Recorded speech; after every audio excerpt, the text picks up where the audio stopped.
Hello friends, நீங்க பார்த்துட்டு இருக்கிறது ஹரிஷ் வாய்ஸ். இன்னைக்கான வீடியோல நாம என்ன பார்க்க போறோம்னா, ஜுஜுட்சு கைசன் சீசன் 3 தி கல்லிங் கேம் ஆர்க் எபிசோட் 3. போன எபிசோட ஸ்கிப் பண்ணியிருந்தீங்க கூட பரவால்ல. பட் இந்த எபிசோட கொஞ்சமாவது ஸ்கிப் பண்ணியிருந்தீங்கன்னா, சத்தியமா ஒண்ணுமே புரியாது. ஏன்னா இந்த எபிசோடு முழுக்கவே வெறும் எக்ஸ்ப்ளனேஷனாவே இருக்குது. இந்த கல்லிங் கேம்னா என்ன? கெஞ்சக்கோட உண்மையான அப்ஜெக்டிவ் தான் என்ன? அப்படிங்கிறத இந்த எக்ஸ்ப்ளனேஷன்ல நான் உங்களுக்கு தெளிவா எக்ஸ்ப்ளைன் பண்ண ட்ரை பண்றேன். நீங்களுமே இந்த வீடியோவுக்கு ஒரு லைக் போட்டுருங்க. ஏன்னா புதுசா கடைய தொறந்ததுனால அவ்வளவுக்கு யாரும் பார்க்கறதில்ல. ஸோ புது கடைங்கிறதுனால நெறைய பேர் பார்க்கணும் அப்படிங்கன்னா, வீடியோவுக்கு ஒரு லைக் போட்டுருங்க. அண்ட் எபிசோட எக்ஸ்ப்ளனேஷன் எப்படி இருந்துச்சு அப்படின்னு கீழ கமெண்ட் போட்டுருங்க. எப்பயாவது ஒரு தடவ தான் வாய்ஸ் எக்ஸ்ப்ளனேஷன் பண்ண தோணுது. ஏன்னா, பெரிய தலைய போனதுக்கப்புறம் சின்ன தலைய வச்சுக்கிட்டு என்ன பண்றது அப்படின்னு தான் எனக்கு மைண்ட்ல ஓடிக்கிட்டு இருக்குது. பட் உங்க சப்போர்ட் கிடைச்சா மறுபடியுமே பெரிய தலைய உருவாக்க முடியும். ஸோ முடிஞ்ச அளவுக்கு சப்போர்ட் பண்ணுங்க. நீங்க இந்த அனிமேவ கம்ப்ளீட்டா பார்க்க ஆசைப்பட்டீங்கன்னா, பிளேலிஸ்ட்டோட லிங்க் கீழ டிஸ்கிரிப்ஷன்ல குடுத்துருக்கேன். மறக்காம செக் பண்ணி பாருங்க. சரி வளவளன்னு பேசாம வாங்க நம்ம இன்னைக்கான எபிசோடுக்குள்ள போயிரலாம். எபிசோடோட ஸ்டார்ட்டிங்லயே ஏதோ மர்மமான உருவம் வந்து எல்லாரும் என்ன பார்க்காமலே போறீங்களே அப்படின்னு திரும்பி கேட்குது. ஸோ இது யாருன்னா, இதுதான் டெங்கனு. அங்க இருக்கிற எல்லாருமே ஆச்சரியமா பார்க்குறாங்க. அண்ட் அங்க இருக்கிற எல்லாரையுமே டெங்கன் வந்து வரவேற்கிறாங்க. யுக்கிய தவிர. "யுக்கி, இதுதான் உனக்கு எனக்கு இருக்கிற முதல் சந்திப்பா?" அப்படின்னு டெங்கன் சந்தேகமா கேட்கும்போது, "அப்படின்னா எதுக்காக நீங்க எங்கள இங்க உள்ள அலோ பண்ண விடல? நீங்க எதுக்காக ஸ்டார் காரிடாருக்குள்ள உங்களயே சீல் பண்ணி வச்சிருக்கிறீங்கன்னு?" கேட்கும்போது, "ஏன்னா நீங்க எல்லாருமே கெஞ்சாகோவா?" அப்படின்னு எனக்கு ஒரு டவுட் இருந்துச்சு. ஏன்னா கெஞ்சாகோ அப்படிங்கிறவன் சுகுரு கிட்ட ஒருத்தனோட பாடிக்குள்ள இருக்கிறான். இருந்தாலுமே எனக்கு உங்க மேல நம்பிக்கை இல்ல. அதனால தான் நான் சீல் பண்ணி வச்சிருந்தேன் அப்படின்னு இந்த இடத்துல நம்ம டெங்கன் சொல்லிக்கிட்டு இருக்கிறாங்க. ஆனா டெங்கன், எதுக்காக நீங்க பார்க்கறதுக்கு இப்படி இருக்கிறீங்க அப்படின்னு நம்ம யூஜி கேட்குறானா, "இங்க பாரு, நான் இம்மோர்டல் தான். அழிவில்லாதவன் தான். ஆனா எனக்கு வயசாகாதுன்னு நான் சொல்லவே இல்லையே. சில வருஷங்களுக்கு முன்னாடி நான் ஸ்டார் வெசலோட இன்ஹாபிட் ஆகியிருக்கணும். ஆனா சில பல காரணத்தினால என்னால அது கூட இன்ஹாபிட் ஆக முடியல. ஸோ அதனால என்னோட நான் தன்மையை இழந்துட்டேன். நான் அப்படிங்கிற ஒரு தன்மை எனக்குள்ள போய் நானும் இந்த பூமியும் ஒண்ணுக்குள்ள ஒண்ணாயிட்டோம். ஒருவேளை ஸ்டார் வெசலோட நான் இணைஞ்சிருந்தா அப்படி எதுவும் நடந்திருக்காது. இப்ப ஸ்டார் வெசலுமே செத்ததுனால என்னோட வயசு ரொம்ப அதிகமாவே ஆகிட்டு இருக்குது" அப்படின்னு டெங்கன் சொல்லிக்கிட்டு இருக்கிறாங்க. ஆனா எங்களுக்கு இந்த கல்லிங் கேம்னா என்ன? இத பத்தி என்னன்னு எங்களுக்கு தெரிஞ்சாகணும் அப்படின்னு நம்ம ஃபுஜிகாரா கேட்குறானா, "நான் உங்களுக்கு சொல்றேன். ஆனா ஒரே ஒரு கண்டிஷன் இருக்குது" அப்படின்னு சொல்றாங்க. என்ன கண்டிஷன்னா, ஏன்னா இந்த இடத்துல யுகி, யுட்டா அப்புறம் அந்த சோசோ இவங்க 3 பேத்துல யாராவது 2 பேரு என்ன பாதுகாக்க இருக்கணும் அப்படிங்கிறாங்க. "உங்கள பாதுகாக்கவா? எதுக்கு?" அப்படின்னு கேட்கறதுக்குள்ளேயே இப்போ இவங்க எல்லாத்தையுமே எக்ஸ்பிளைன் பண்ண ட்ரை பண்றாங்க. ஸோ டெங்கன் அவங்களோட பவர பயன்படுத்தி இங்க கெஞ்சாக்குனா யாரு அப்படின்னு இங்க சொல்ல ட்ரை பண்ணிக்கிட்டு இருக்காங்க. ஸோ நொரிட்டோஷி காமோ அப்படிங்கிறவன் தான் கெஞ்சாக்கு. இப்ப சுகுரு கெட்டோட பாடியில அவன் தான் இருக்கிறது. இப்ப அவனோட மொத்த பிளான் என்னன்னா, இங்க ஜப்பான் மக்கள அவங்கள ஹியூமனிட்டிய ஃபோர்ஸா எவல்யூஷன் பண்றதுக்காக ட்ரை பண்ணிக்கிட்டு இருக்கிறான். அண்ட் அவனோட கர்ஸ்ட் பவர பயன்படுத்தி. ஆனா இதெல்லாம் எதுக்காக அவன் இப்ப பண்ணணும்? இதுக்கு முன்னாடி சக்தி இருந்தப்போ அவன் அப்பவே பண்ணியிருக்கலாம்ல அப்படின்னு ஃபுஜிகாரா கேட்கும்போது, அது ரொம்பவே சிம்பிள். அவன்கிட்ட அப்போதைக்கு அவ்வளவுக்கு கர்ஸ்ட் எனர்ஜி இல்ல. ஆனா அதுக்கப்புறம் அவன் தேர்ந்தெடுத்த முடிவு தான் அசிமுலேஷன். பாடிய 2யும் ஒண்ணா சேர்த்துறது. அவனோட பாடி அப்புறம் மத்தவங்களோட பாடி. அண்ட் அது மனித குலத்தோடையும் என்னையும் சேர்த்து இணைக்குது அப்படின்னு இங்க டெங்கன் சொல்லிக்கிட்டு இருக்கிறாங்க. ஆனா இப்படி பாடி அசிமுலேஷன் பண்றதுக்கு கண்டிப்பா ஸ்டார் வெசல் இருக்கணுமே. ஸ்டார் வெசல் இல்லாம உங்கள இப்படி பண்ண முடியாது அப்படின்னு நம்ம யூஜி சொல்லும்போது, அது உண்மதான்.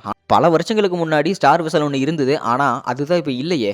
அது இல்லாதனால நான் ஏற்கனவே சொன்ன மாதிரி நானும் இந்த பூமியும் ஒன்றிணைஞ்சிட்டோம். இப்போ நான் இடத்துலயுமே இருப்பேன். தூண்லயும் இருப்பேன், துரும்புலயும் இருப்பேன், சிம்பிளா சொல்லப்போனா. அதனால என்ன இந்த இடத்துல அவங்க அசிமுலேட் பண்ணி என்ன ஒரு பாடிக்குள்ள வச்சு அடைச்சாங்கன்னா, அது கண்டிப்பா பல 100 கோடி பேரா என்னாலயும் உருவாற முடியும்.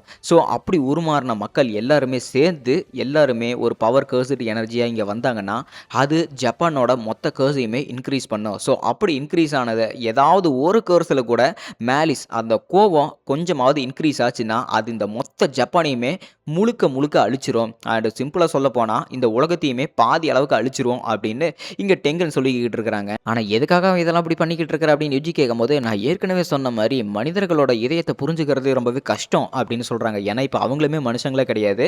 இப்போ இவங்களுமே ஒரு கர்ஸ் மாதிரி தான். இவங்களுக்கு இப்போ ஒரு உடலே கிடையாது. பல வருஷமா இவங்களுமே சேர்ந்து எவால்வ் ஆயிருக்கிறாங்க. அதனால இவங்களும் இப்போ ஒரு கர்ஸ் தான். பட் இவங்கள சேர்த்து அப்சர்வ் பண்ண முடியும். அதாவது டெங்கனையுமே பழிக்க முடியும். கர்ஸ் இன் மேனிபுலேஷன் டெக்னிக் மூலமா. அந்த கர்ஸ் இன் மேனிபுலேஷன் டெக்னிக் வச்சிருக்கிற ஒரே ஆளு சுகுரு கெட்டோ அப்படின்னு அவனோட உடம்புக்குள்ள இருக்கிற கெஞ்சாக்கு தான். ஸோ அதனால தான் நீங்களுமே எங்ககிட்ட பாதுகாப்பு கேட்குறீங்களா அப்படின்னு யூட்டா கேட்கும்போது, ஆமா, ஏன்னா எப்போ வேணாலும் இந்த ஸ்டார் காரிடர் வந்து பிரீச் பண்ணி அவனுங்க என்னை கண்டுபிடிச்சு வந்துருவானுங்க, என்னையும் கொன்றுவானுங்க. ஆனா எதுக்காக அவ இப்ப செய்யணும் அப்படின்னு யுகி அந்த இடத்துல கேட்கும்போது, அதுதான் இப்ப ரொம்பவே முக்கியம். ஏன்னா என்ன அவன் மெர்ஜ் பண்ணிட்டான்னா, இந்த இடத்துல இருக்கிற எல்லாத்தையுமே அவன் என் பவர வச்சு அழிச்சிருவான். சொல்லப்போனா அவன 2 தடவை 6 ஐஸ் தோற்கடிச்சிருக்காங்க. இதுக்கு முன்னாடி இருந்த சில வருஷங்கள்ல 6 ஐஸ் கூட அவன் போட்டி போட்டிருக்கிறான். ஸ்டார் வெசல் கூடயும் அவன் போட்டி போட்டிருக்கிறான். அப்படி போட்டி போட்டதுல அவன் கண்டிப்பா தோத்துட்டான். ஆனா புதுசா இந்த ஒரு யுகத்துல மட்டும் தான் 6 ஐஸ் அப்புறம் ஸ்டார் வெசல் 2மே ஒண்ணா கிரியேட் ஆச்சு. அப்படி கிரியேட் ஆனதுல அவனுக்கு ரொம்பவே பயம் வந்துருச்சு.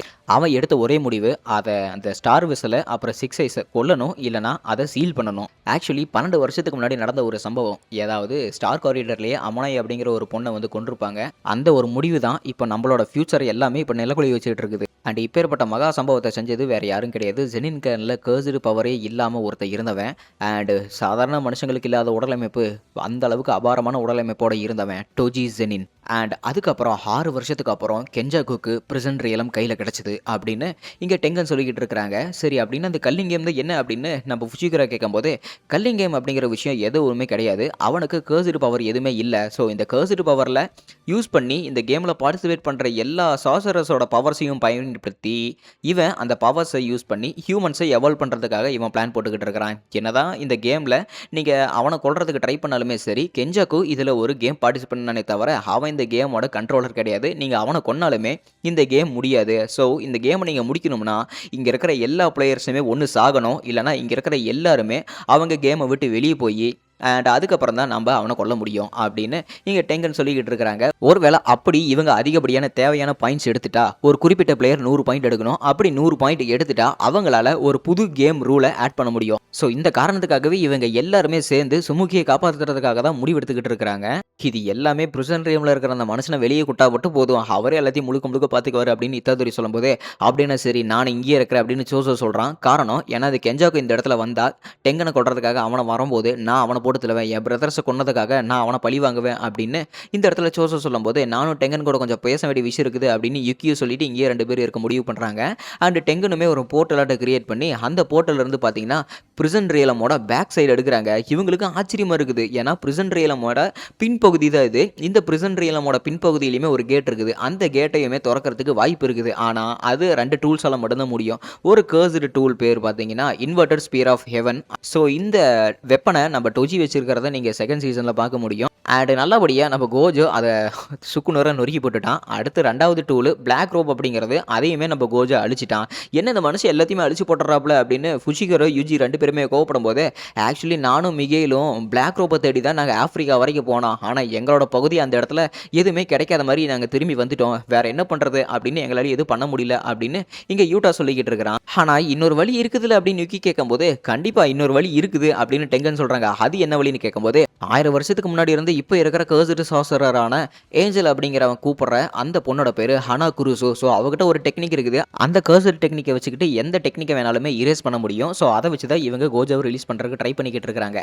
சரி, அப்படின்னா அந்த பொண்ணு ஹனா குருசுங்கிறவ எங்கே இருக்கிற அப்படின்னு ஃபுஜிகரா கேட்கும்போது, அவ ஈஸ்டர்ன் காலனி பேரியரில் இருக்கிறா அப்படின்னு டோக்கியோக்கு பக்கத்தில் இருக்கிற ஒரு காலனி சொல்கிறாங்க. சொல்லப்போனால் ஜப்பானில் கிட்டத்தட்ட 9 டாப் காலனிஸ் இருக்குது. ஸோ இந்த காலனிஸில் தான் இந்த கல்லிங் கேமுமே நடக்க போகுது. அண்ட் இந்த காலனியோட சேர்த்து இந்த உலகம் முழுக்க இருக்கிற ஜப்பான் மக்கள் வெளியேறி போயிருப்பாங்கல்ல, வெளியூருக்கு வேலைக்கு ட்ரிப்புக்கு அந்த மாதிரி போயிருப்பாங்கல்ல, அந்த ஜப்பான் மக்களை இதோட சேர்த்து உள்ள இணைக்கிறதுக்காகவும் எல்லாமே இங்கே ஏற்பாடு இருக்குது. ஸோ அப்படி இங்கே இந்த இடத்துல காலனி எல்லாமே ஃபிக்ஸ் ஆயிடுச்சு அப்படின்னா அந்த கர்ஸ்டு பவர் எல்லாமே ஆக்டிவேட் ஆகி அவங்கள அசிமுலேட் பண்ணுறதுக்கு எல்லா வேலையுமே இந்த இடத்துல தயாராயிரும். அப்படி மட்டும் நடந்துருச்சுன்னா கண்டிப்பாக இங்கே இருக்கிற எல்லாருமே எவால்வ் ஆயிடுவாங்க. அண்ட் அவனோட பிளானுமே எல்லாமே சக்ஸஸ் ஆயிரும். இது அவங்க நடக்கக்கூடாது அப்படின்னு ஆசைப்படுறாங்க. ஸோ இந்த ரிச்சுவல் நடந்து முடிஞ்சிருச்சுன்னா கண்டிப்பாக எல்லாருமே எவால்வ் ஆயிடுவாங்க. சரி, இந்த ரிச்சுவல் நடக்க எவ்வளோ நேரம் இருக்குது அப்படின்னு கேட்கும்போது, ரொம்ப பெருசெல்லாம் கிடையாது, அது கேமை பொறுத்து தான். ஆனால் குறிப்பிட்டபடி ஒரு 2 மாதம் டைம் இருக்குது அப்படிங்கிறாங்க.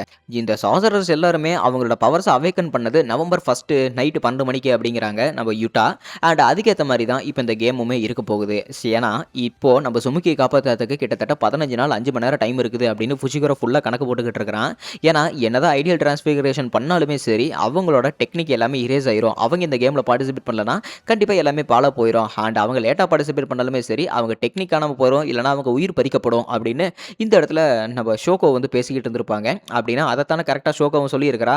ஆனால் எனக்கு பாண்டாவை நினச்சாதான் ஒரு மாதிரி பிரச்சனையாகவே இருக்குது. ஏன்னா பாண்டாவுக்கு மூளையும் கிடையாது, ஒரு ஹியூமன் ஹார்ட்டும் கிடையாது. அவனுமே இந்த கேமில் இருக்கலாமா அப்படின்னு மாக்கி கேட்டுக்கிட்டு இருக்கிறான். அண்ட் அதே சமயத்தில் இந்த பேரியரை விட்டு தாண்டி போன மக்கள் எல்லாருமே சாதாரண மக்கள் இருப்பாங்களே, அவங்க தாண்டி போனால் அவங்களுமே இந்த கேமில் இருப்பாங்களா அப்படின்னு யுஜி கேட்கும்போது, இல்லை அவங்க இந்த பேரியர் விட்டு போகிறதுக்கு ஒரே ஒரு சான்ஸ் கிடைக்கும், அதை பயன்படுத்தி அவங்க வெளியே போய்க்கலாம் அப்படிங்கிறாங்க. ஆனால் இது எல்லாமே மற்றவங்களை கொல்றதுக்காக இல்லை, ஆனால் இந்த கேம பொறுத்தவரைக்கும் அவங்களோட அப்ஜெக்டிவ் என்னன்னு புரிஞ்சுக்கிறதுக்காக தான் அப்படின்னு டெங்கன் சொல்லிக்கிட்டு இருக்காங்க. ஸோ இப்போ யுஜிக்கு புரிஞ்சு போச்சு. ஏன்னா இந்த கேம்ல ஜெயிக்கணும் அப்படின்னா இன்னொருத்தங்கள கொன்னு தான் ஆகணும் அப்படின்னு. ஆனா இவங்க 2 பேரும் யுஜி, ஃபுஷிகரோ 2 பேருமே அவங்கள கொல்லாம எப்படியாவது இந்த கேம ஜெயிக்கணும் அப்படின்னு ஆசைப்பட்டுக்கிட்டு இருக்காங்க. அண்ட் இவங்க கொல்றதுக்கு ஏத்த மாரி அந்த பாயிண்ட்ஸ் எல்லாத்தையுமே அக்யூமுலேட் பண்றதுக்காக ஒரு புதுசா ஷினிகாமி இங்க வச்சிருக்காங்க. ஸோ இந்த ஷினிகாமியோட பேரு பார்த்தீங்கன்னா கொகானே. சரி அப்படின்னா இந்த பேரியர் எல்லாமே ஜுஜுட்சு ஹெட் குவார்ட்டர்ஸ்ல ரீச் ஆகும்ல அப்படின்னு கேட்குறாங்க. இல்ல அது ஆகாது. ஏன்னா ஏற்கனவே ஜுஜுட்சு ஹெட் குவார்ட்டர்ஸ் ஏகப்பட்ட ஸ்பிரிட்ஸ் பவர் பயன்படுத்தி அதை அங்க கட்டமைச்சுட்டு இருக்கிறனால அவங்களுக்கு அந்த இடத்துல எந்த ஒரு பாதுகாப்பும் தேவையில்லை. ஏன்னா அவங்களே அங்க பாதுகாப்பா தான் இருப்பாங்க அப்படின்னு இங்க டெங்கன் சொல்லிக்கிட்டு இருக்காங்க. சரி அப்படின்னா நமக்கு தேவையான எல்லா விஷயமும் நமக்கு கிடைச்சிருச்சு.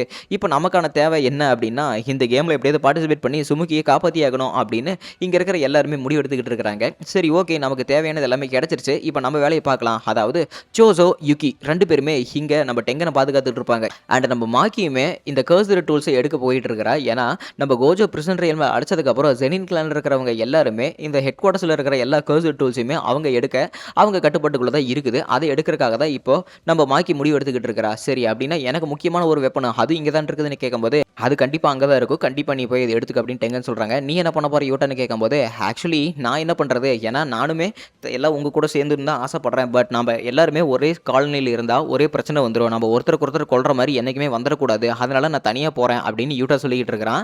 ஆனா நம்ம யூஜியுமே யோசிச்சு பார்த்துக்கிட்டு இருக்கிறான். ஏன்னா இவங்க 2 பேர் தனியா போயிட்டா நம்ம சுக்குனா வெளியே வந்துட்டா நீ என்னை கண்டிப்பா கொல்ல ஆகணும் அப்படின்னு நம்ம யூஜி கிட்ட யூட்டா வாக்கு கொடுத்துருப்பான். அதை பத்தி எல்லாம் இங்க நினைக்க நேரமே கிடையாது. அப்படி ஒன்று நடந்துச்சுன்னா உன்னையும் கொண்டு நானும் செத்து போயிடறேன்டா அப்படின்னு புஷிகரோ சொல்லிக்கிட்டு இருக்கிறான். புஷிகரோ, நீ இன்னும் நம்ம டீம்ல நிறைய ஆளுங்களை சேர்த்தாகணும். நீ முதல்ல போய் கிஞ்சியை பாரு அப்படிங்கிறாங்க. என்னது கிஞ்சியா, அது யாருன்னு கேட்கும்போது அவன் 3rd இயர் ஸ்டூடெண்ட் ஒருத்தன், அவன் சஸ்பெண்ட் ஆகிருக்கிறான் இப்போதைக்கு. ஆனா நிஜமாலுமே அவன் உங்களோட சக்தி வாய்ந்தவன் அப்படின்னு கேட்கும்போது ஆமா அவன் என்னோட சக்தி வாய்ந்தவன் அப்படின்னு யூட்டா சொல்றான். உன்னோடலாம் கிடையாது, நீ கொஞ்ச நேரம் கம்முன்று அப்படின்னு சொல்லும்போது ஒரு கொஞ்ச நேரத்துக்கு அவன் அடிக்க முடியாதவன் தான் இருப்பான் அப்படின்னு யூட்டா சொல்றான். அண்ட் இத்தாதரியோட பிளான் என்னன்னு இப்ப கரெக்டா சொல்றாங்க. அவங்க சுமுக்கியை சேவ் பண்றதுக்கு, கோஜாவை காப்பாத்துறதுக்கு ஏஞ்சல் அப்படிங்கிற ஒருத்தங்களை போய் பார்த்தாக்கணும். அண்ட் அது மூலமா இங்க இருக்கிற அன்வில்லிங் பிளேயர்ஸ் எல்லாத்தையுமே ரிமூவ் பண்ணி கேம்ல ஒரு ரூலை ஆட் பண்ணி ஆகணும். அப்படி முடிச்சதுக்கு அப்புறம் ஈஸ்ட் காலனியில் எல்லாருமே ஒன்றா சேர்ந்து மீட் பண்ணி ஆகணும்.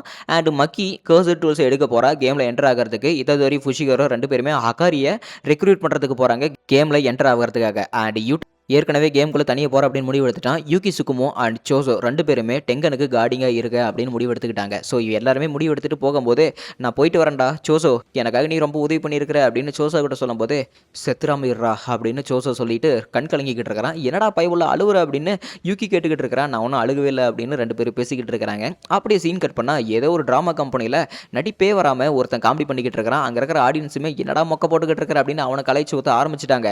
இங்கே பாரு டக்காபா, உனக்கு இந்த விஷயம் வரலனா நீ பேசாமல் வேறு வேலைக்கு போக வேண்டியதானே. உனக்கு சிரிப்பு வரலனா சரி, நீ மற்றவங்களை சிரிக்க வைக்கிற அப்படின்னு நீ இப்படி சிரிப்பு பண்ணிக்கிட்டு இருக்கிற. யாருமே உன்னால் விரும்ப மாட்டாங்க. உனக்கு வயசு எத்தனை? 35 வயசு ஆகுது. 35 வயசில் உனக்கு இதெல்லாம் தேவையா? உனக்கு என்ன வரும்னு பாரு. உனக்கு வராததெல்லாம் இப்படி செஞ்சுக்கிட்டு இருக்காத அப்படின்னு அவங்க ஓனர் திட்டு போயிட்டாப்ல. கென்னு அப்படிங்கிற ஒருத்தன் இங்கே பாடுறா, நான் உன்னோட மெட்டீரியலை மதிக்கிறேன். ஏன்னா சில பேர் எல்லாமே அவங்க ஃபன்னி நினச்சிக்கிட்டு இருப்பாங்க. ஆனால் சில பேர் எல்லாமே அவங்க உண்மையாகவே ஃபன்னியாக தான் இருப்பாங்க. அதில் எது அப்படிங்கிறத நீ முடிவு எடுக்கணும். ஏன்னா இது எல்லாமே 50க்கு 50% கண்டிப்பாக எல்லாமே ரிசல்ட் கிடைச்சிரும் அப்படின்னு கென் சொல்லிக்கிட்டு இருக்கிறான். 50க்கு 50 அது எப்படி சரியாக வரும்? ஆனால் எனக்கு இருக்கிற சூழலில் எல்லாமே 40 60 தான் இருக்குது. 50க்கு 50 எப்படி இது கரெக்டாக வரும்? 40க்கு 60 தானே இருக்குது. எனக்கு இதை நினச்சாலே வெறுப்பாக இருக்குது அப்படின்னு பையன் செம்ம டென்ஷன் ஆகிக்கிட்டு இருக்கிறான். பையனோட பேருமே கல்லிங் கேமில் உள்ள வர மாதிரி காட்டுறாங்க. அதோட எபிசோடு முடிக்கப்பட்டதே.